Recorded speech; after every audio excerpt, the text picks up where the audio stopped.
Whereas I think the biggest question is what happens after the debt ceiling, because when the Treasury is no longer offsetting some of the Federal Reserve policies, I think you're at a risk of a liquidity challenge. And then beyond that, you either see the Federal Reserve probably have to change some of their policies, maybe end quantitative tightening or take other actions, or you need to see the Treasury make unusual actions. Like, for example, they can issue a ton of T-bills to keep funding their large deficits. And I think that a lot of that probably materializes in the second half of this year, or maybe if they push it out, maybe early next year.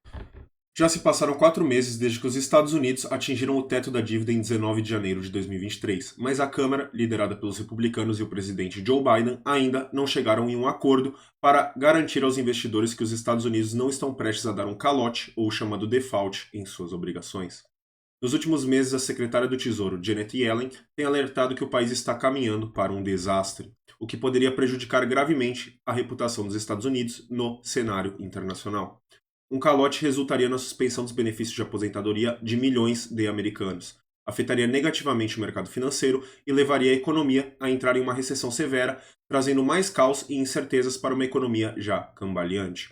Enquanto as negociações continuam entre o presidente e a Câmara, muitas pessoas estão certas que ambas as partes resolverão suas diferenças e chegarão a um consenso antes que a economia entre em colapso. No entanto, para a renomada analista financeira Lyn Alden, o estrago já foi feito, independente se houver um calote ou não. Alden esteve recentemente na conferência Bitcoin 2023, onde participou de uma conversa com Dylan Leclerc, chefe de pesquisa do mercado Bitcoin Magazine, Mark Moss, fundador da Market Disruptors, e Preston Pitch, da Investors Podcast Network. Os 4 discutiram o estado atual da economia dos Estados Unidos e as opções desagradáveis enfrentadas pelo Federal Reserve e pelo Departamento de Tesouro nos próximos meses. Segundo Alden, os Estados Unidos tiveram 40 anos de taxa de juros em declínio constante, avaliações patrimoniais cada vez mais altas e uma dívida cada vez maior em relação ao PIB do país. Agora, Alden acredita que a máquina de 40 anos está sem fôlego e as coisas estão prestes a dar terrivelmente errado.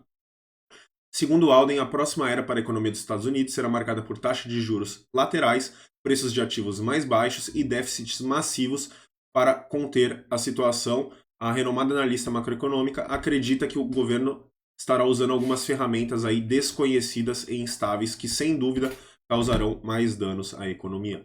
Alden acredita que uma dessas ferramentas será a repressão financeira, para prender investidores e depositantes no falido sistema bancário tradicional e afastá-los de ativos como o Bitcoin. Antes de apresentarmos os trechos dessa discussão esclarecedora, gostaria por favor de pedir para vocês curtirem o vídeo e se inscreverem no canal, bem como deixar aí nos comentários qualquer dúvida que vocês tiverem, tá bom?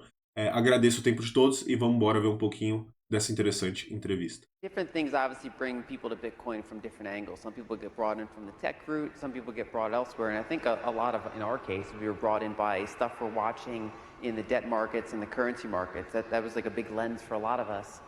And so for the past, 40 plus years, we've been in this environment of steadily declining interest rates, higher and higher equity valuations, more and more debt as a percentage of GDP, and that's been kind of this like nice coasting scenario. But as we enter this next period where we have maybe sideways interest rates, asset prices that therefore are maybe struggling to go up, deficits that are completely blowing out for demographics reasons, as well as the fact that 40-year machine is kind of like out of juice now, we enter, I think, a more challenging time. And the analogy that I've often been drawing from, there's no perfect historical analog, but when I look back at the 1940s, it's the last time public debt as a percentage of GDP was this high. I look at it from both the UK angle and the United States angle and other countries. And it's very instructive for this period because, one, it shows how they tackle high debts environments.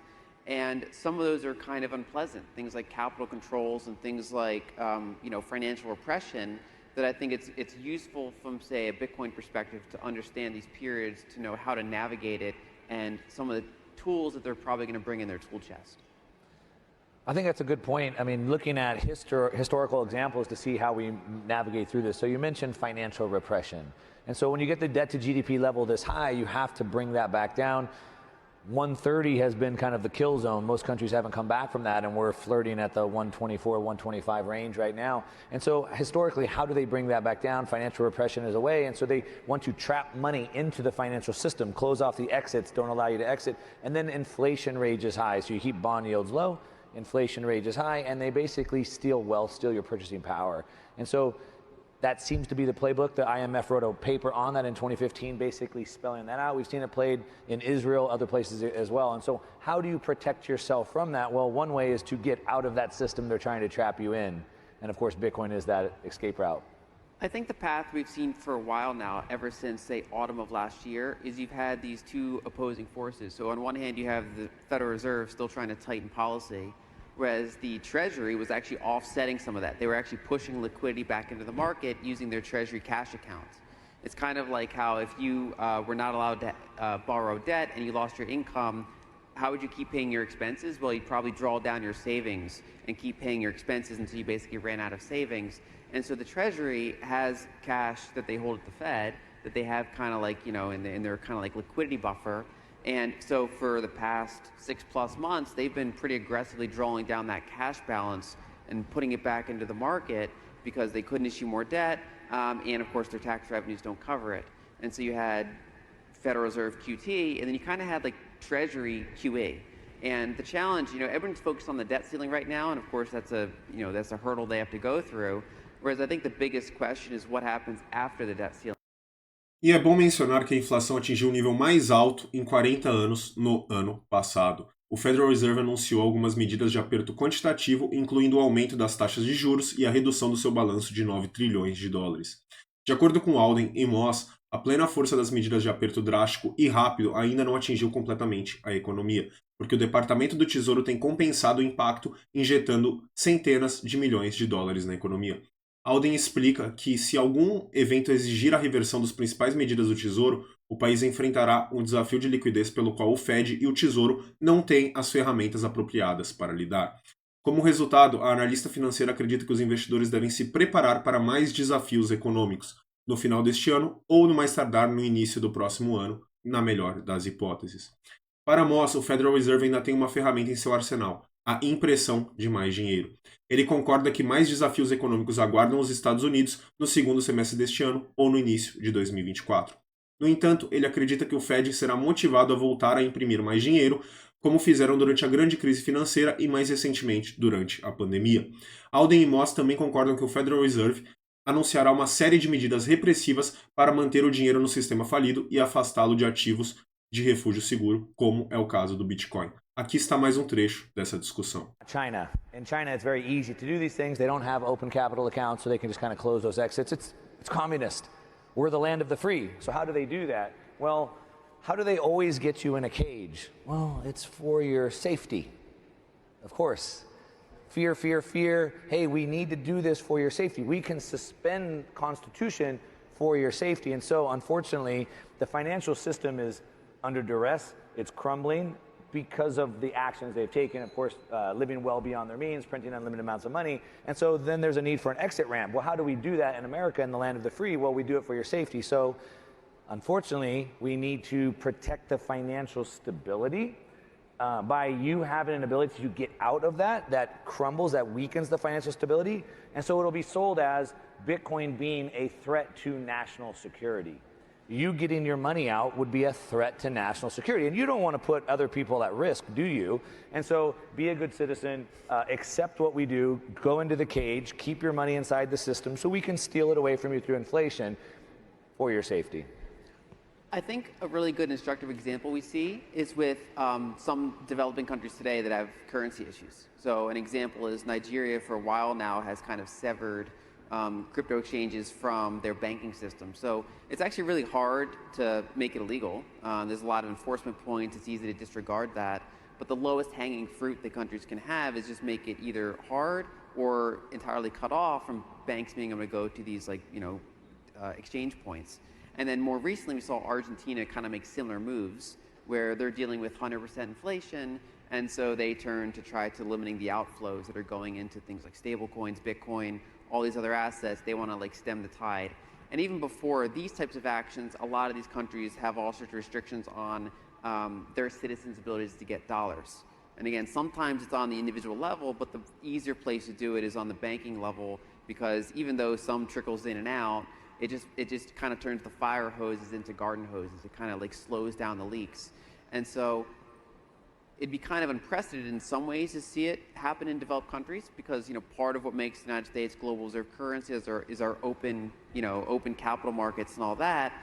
But when we go back in history, when you look at, for example, the World War I, World War II environments, last time you had very inflationary environments, last time you had major war, last time you had very high sovereign debt levels.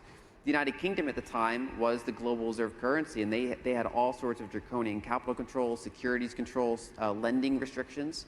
That's another thing we see in Turkey recently is that when they try to keep interest rates low, but they have inflation high, so what do? Then they try to restrict types of lending that people can do so that you can't, for example, borrow Turkish lira and plow it into gold or Bitcoin or dollars or something like that. They try to make that harder to do. And I think it's important not to be asleep at the wheel for some of those risks that could materialize in 3, 5, 10 years as we go through some of these kind of macro transitions that are currently happening and then probably still ahead of us. A repressão financeira, como explicada por Alden e Moss, já começou em vários países ao redor do mundo, especialmente em áreas enfrentando condições econômicas terríveis. Muitos americanos acreditam na invencibilidade da economia dos Estados Unidos e, como tal, esperam que mesmo no último minuto os Estados Unidos consigam evitar um destino semelhante.